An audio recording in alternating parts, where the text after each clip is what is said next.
Hey folks, what is up? It's me, Haas, and I've been away from this series for too long that I intend to get caught up very quickly. So join me as we take a look back 25 years ago to July 1999. 25 years and 6 months. Ignore that. Harry Potter and the Prisoner of Azkaban is publishing, while American Pie debuts in theaters, widely popularizing the word MILF. MILF! MILF! MILF! MILF! Dude, hey, dude, what are you doing to her, dude? Oh my god, bro, dude. Woodstock 99 kicks off while Lance Armstrong wins his first of 7 consecutive Tour de France titles, though that would later be disqualified. Anyway, we're here to talk about the comics from that month, and we've got some interesting first titles of note, including Sock Monkey, Dexter's Lab, Forever Amber, Law, the Living Assault Weapon, Mr. Majestic, Alley Cat, Deathlock and X-51 as a part of Marvel's M-Tech banner, Cygor, Sin City Hellenback. Did you know Sin City started in 1991? And last but not least, there's a little something called Top 10. I actually was going to talk about Top 10 in this month's Spotlight, but something else came out, and it's Contest of Champions 2. With a lot of my World Tour videos, I did reference the original Contest of Champions from 1983. Contest of Champions 2 was actually more of a 1v1 tournament that took place through the Marvel Universe. It was really cool, had good 1999 art, which is sometimes hit or miss, but it was just fun to see all these heroes crossing over and teaming up with each other and taking each other on. We got to see things like Deadpool tricking Daredevil by throwing a baby off a building that turned out to be a bomb. Then we got to see the Hulk just smash Deadpool, guess who wins? We also get to see the Hulk inhale Mr. Fantastic. All in all, it was a pretty fun read, and I think you should check it out. It's only 3 issues, really quick, easy to get through, just a fun time. But of course, we need to know, what beat Superman this month? Action Comics, as you know, I think is the standard for what a comic book should be based on superheroes.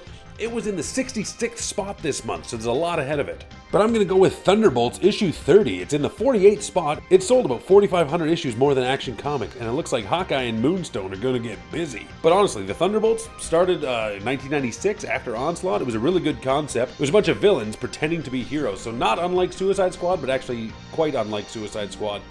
Bad guys deciding to pretend to be heroes to try and take over the world under Baron Zemo or whatnot, but a lot of them actually got a good taste for what it's like to be a hero, and eventually Hawkeye came in and joined the team, and it became more about actually reforming villains, and the Thunderbolts went on to be a long-staying thing in the Marvel Universe. Then it changed up a bit in recent years, but it was a good solid book coming out of the 90s. Anyway, that's enough prattle. Let's jump into the top 10 comics of July 1999. At number 10, we have Fathom number 8. Fathom does crack the top 10, but that's more about the absence of other titles than Fathom doing anything special. Earth X number 6 continues to be published. Wolverine number 142 in the number 8 spot sees Wolverine and Alpha Flight team up to take on AIM.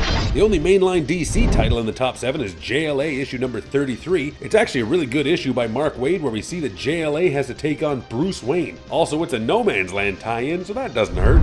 Number 6 is the Avengers number 20. Ultron Unlimited continues, keeping the Avengers a top 10 worthy book.